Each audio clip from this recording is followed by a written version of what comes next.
নমস্কার বন্ধুরা, আজকে আপনাদের আমি নিয়ে যাব বাঁকুড়ার বিষ্ণুপুর। এই মুহূর্তে আমি দাঁড়িয়ে রয়েছি দ্বারকেশ্বর নদীর সামনে। এই দ্বারকেশ্বর নদীর ওপরে বাঁধ দেওয়া হয়েছে এবং এই বাঁধ দিয়ে আমরা বিষ্ণুপুর ঢুকব। আমরা ভোরবেলা বর্ধমান থেকে রওনা হয়েছি, এখনও পর্যন্ত 70 কিলোমিটার আমরা এসেছি। এরপরে আমরা বিষ্ণুপুর মন্দির নগরীতে ঢুকব। সেখানে আপনাদের বিষ্ণুপুরে যে সমস্ত টেরাকোটার মন্দিরগুলো আছে, প্রাচীন ঐতিহ্যবাহী মন্দির, সমস্ত মন্দির আজকে আপনাদের দেখাবো। তবে একটা এপিসোডের মধ্যে আমি সমস্ত মন্দির দেখাতে পারবো না। আপনারা আমার এই বিষ্ণুপুরের এপিসোডগুলো অতি অবশ্যই ফলো করবেন এবং কোনো ভিডিওই স্কিপ করে যাবেন না। চলুন আজকে আমরা যাব বিষ্ণুপুর মন্দির নগরী। দেখুন এই দ্বারকেশ্বর নদী, এই নদীর ওপর দিয়ে যে বাঁধটা তৈরি হয়েছে, এই বাঁধটা দিয়ে এলে রাস্তাটা কম হয়। যদি কলকাতা থেকে আসেন তাহলে আপনাদের বাঁকুড়া রোড হয়ে আসতে হবে। আমরা বর্ধমান থেকে সকালবেলা বেরিয়েছি, তাই আমরা বাঁকুড়া রোড হয়ে এসেছি। দুটো রাস্তা আছে, একটা দিয়ে ঘুরে গেলে 17 কিলোমিটার এক্সট্রা যেতে হয়, এটা দিয়ে শর্ট হবে 10 কিলোমিটার।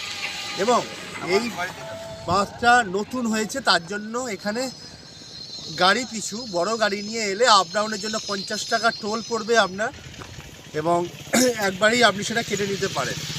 আসুন আমরা তাহলে আজকে মন্দির নগরী বাঁকুড়া বিষ্ণুপুরের মধ্যে এবার প্রবেশ করি। চলুন।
এই মুহূর্তে আমি দাঁড়িয়ে রয়েছি বিষ্ণুপুর রাজমঞ্চের সামনে। এই যে আপনারা দূরে দেখছেন রাজমঞ্চ, 1600 খ্রিস্টাব্দে মল্লরাজা অর্থাৎ মল্লবীর হামদেব এই মন্দিরটি তৈরি করেছিলেন এবং এই টোটাল মন্দিরটি তৈরি হয়েছে ল্যাটেরাইট পাথরের। মন্দিরটির ওপরটা রয়েছে চূড়া এবং এটা রাসমঞ্চ বলা হয় এই কারণে এইখানে একটা সময় বাঁকুড়ার যত রাধাকৃষ্ণের মূর্তি যেখানে যা পুজো হয় তা এইখানে নিয়ে আসা হতো রাসের সময়, তাই এটাকে রাসমঞ্চ বলা হয় এবং রাস পূর্ণিমার সময় খুব বড় করে এখানে উৎসব হতো। আমরা মন্দিরটাকে টোটালটাই আপনাদের ঘুরিয়ে দেখাবো।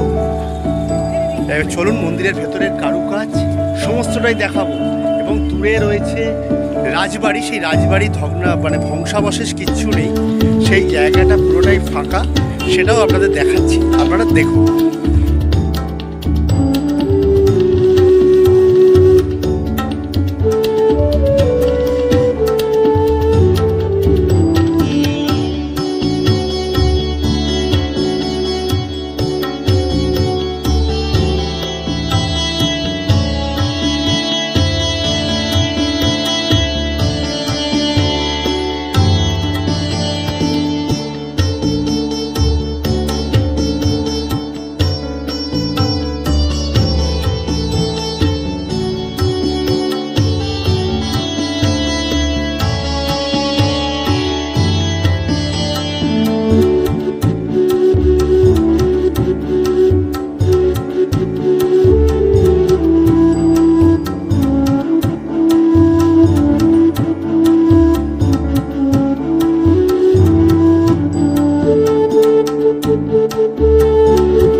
আপনি 40 বছর আগে এসে কি দেখেছেন?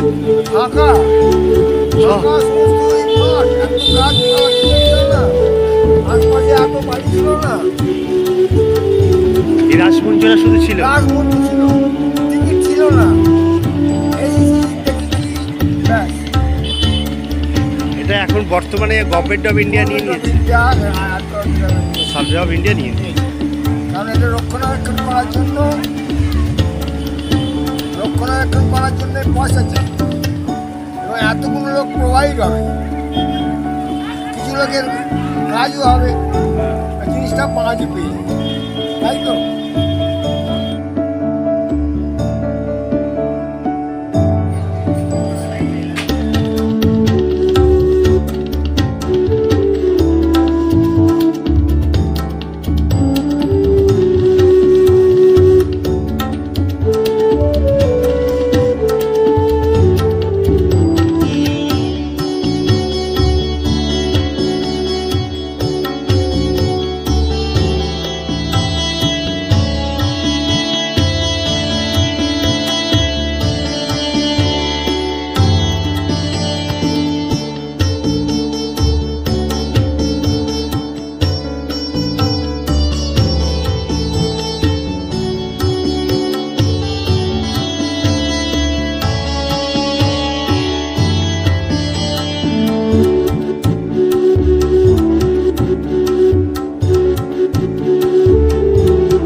দেখুন বন্ধুরা, এইখান থেকে আপনাদের ঢুকতে হবে।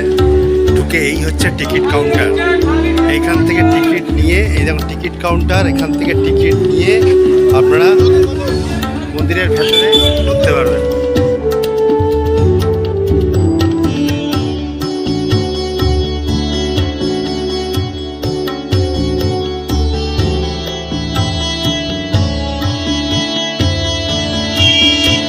দেখুন বন্ধুরা, এখানে বিজ্ঞপ্তি দেওয়া আছে, সংরক্ষিত স্থান ভারতীয় পুরাতাত্ত্বিক সর্বেক্ষণ। এখানে পরিষ্কার বলা আছে যে এই স্মারকটি প্রাচীন স্মারক ও পুরাতাত্ত্বিক স্থল এবং অবশেষে আইন 1958 তথা প্রাচীন স্মারক এবং পুরাতাত্ত্বিক স্থল সংশোধিত এবং অনুমোদিত আইন 2010 অনুযায়ী রাষ্ট্রীয় মহত্বপূর্ণ স্মারক হিসেবে ঘোষণা করা হয়েছে।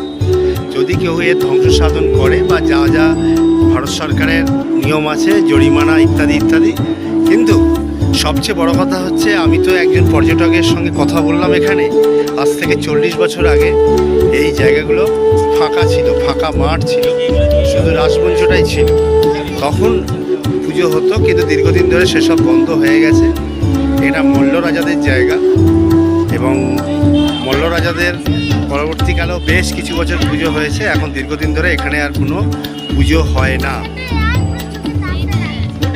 এটা কি অক্ষর বলে?